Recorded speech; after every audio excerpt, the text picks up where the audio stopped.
Bismillahirrahmanirrahim. Assalamualaikum warahmatullahi wabarakatuh. Kami dari kelompok 2 izin mempresentasikan tugas yang berjudul Tujuan Definisi Konsep Jaringan Saraf Tiruan. Kelompok kami terdiri dari 2 orang. Yang pertama Sepia Dewi Larasati dengan NPM 2021435852. Yang kedua saya sendiri yaitu Nurholis Barudin dengan NPM 2021435963. Baik, jaringan saraf tiruan bertujuan untuk menciptakan sistem komputasi yang cerdas yang mampu belajar dan menyelesaikan masalah rumit seperti yang dilakukan oleh otak manusia. Jaringan saraf tiruan juga membantu dalam pengambilan keputusan dengan menganalisis data dan memberikan rekomendasi berdasarkan informasi yang ada. Jaringan saraf tiruan adalah suatu sistem pemrosesan informasi yang mencoba meniru kinerja otak manusia dengan melakukan generalisasi model matematis pada suatu kasus atau sebuah kasus. Jaringan saraf tiruan merupakan salah satu cabang ilmu dalam bidang ilmu komputer atau teknik informatika yang mengadopsi jaringan saraf manusia secara biologis ke dalam teknologi. Dan untuk konsep jaringan saraf tiruan terinspirasi oleh cara kerja otak manusia yang terdiri dari miliaran neuron yang saling terhubung. Berikut adalah beberapa konsep dasar jaringan saraf tiruan. Yang pertama, neuron adalah unit memproses informasi yang menjadi dasar dalam pemrosesan jaringan saraf tiruan. Setiap neuron menerima input, memprosesnya, dan menghasilkan output. Nah, pemrosesan ini dilakukan dengan mengalihkan input dengan bobot, wings, dan menambahkan bias, kemudian menerapkan fungsi aktivasi. Selanjutnya, fungsi aktivasi akan menentukan apakah neuron aktif, menghasilkan output atau tidak. Yang kedua, lapisan layers adalah susunan dari beberapa neuron. Lapisan-lapisan penyusun jaringan saraf tiruan tersebut dapat dibagi menjadi 3, yaitu lapisan input, lapisan tersembunyi, dan lapisan output. Nah, dalam lapisan input disebut unit-unit input. Unit-unit input tersebut menerima pola inputan data dari luar yang menggambarkan suatu permasalahan.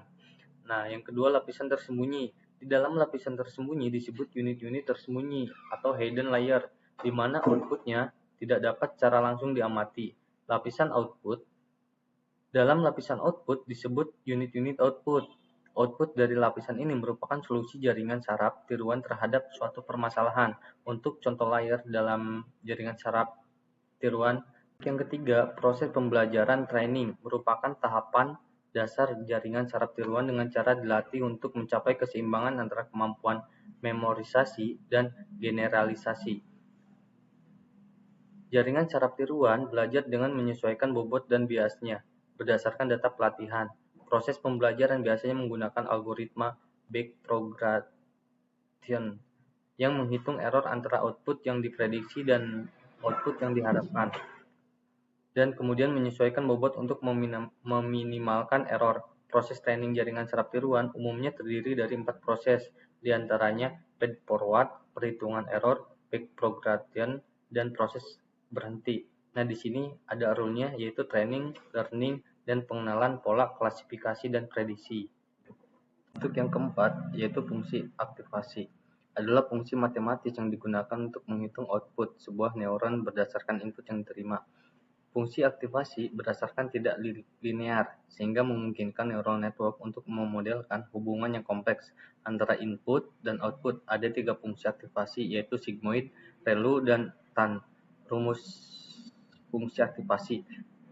Di sini ada Fnet sama dengan F kali ekuivalen XI kali WI.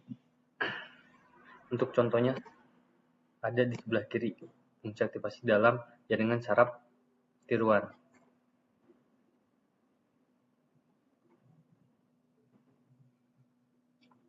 Nah, untuk penerapan jaringan saraf tiruan dalam kehidupan sehari-hari, yang pertama, sebagai pengenalan wajah jaringan saraf tiruan, digunakan untuk mengidentifikasi wajah dalam gambar atau video yang diterapkan dalam sistem keamanan autentikasi dan aplikasi media sosial. Yang kedua, sebagai pendeteksi objek jaringan. Saraf tiruan dapat mendeteksi dan mengklasifikasikan objek dalam gambar atau video seperti mobil, pejalan kaki, atau rambu lalu lintas. yang penting untuk kendaraan otonom dan sistem pengawasan. Yang ketiga, penerapan dalam menganalisis citra medis seperti MRI atau CT scan untuk mendeteksi penyakit atau kelainan dan membantu diagnosis medis. Nah, untuk yang keempat, yaitu jaringan saraf tiruan mampu mengidentifikasi pola yang kompleks dan variasi dalam sidik jari yang mungkin sulit dideteksi oleh metode tradisional.